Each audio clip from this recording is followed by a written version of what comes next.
আলহামদুলিল্লাহ চলছে আমাদের 15,000 ওয়াট সোলার সেট আপ। দেখতে পাচ্ছেন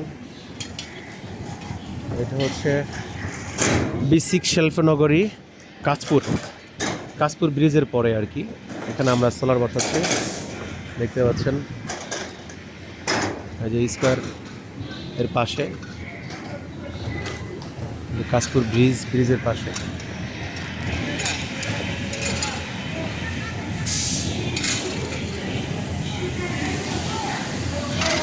স্ট্রাকচার বসাচ্ছি, সোলার প্যানেল বসাচ্ছি। এখানে একটা প্রবলেম হচ্ছে, পাশে একটা বিল্ডিং হওয়াতে এখানে ছায়া বেশি পড়ছে, তারপরে কিছু করার নেই।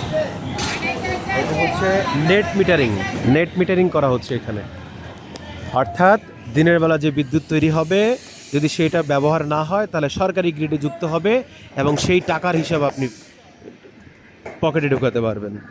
এই হচ্ছে এই জন্য এখানে 15 কিলো ওয়াট ব্যবহার করা হচ্ছে, 15,000 ওয়াট সোলার সেট আপ করা হচ্ছে। অবশ্য 15,500 ওয়াট আর কি, এটা আমরা সেট আপ করছি।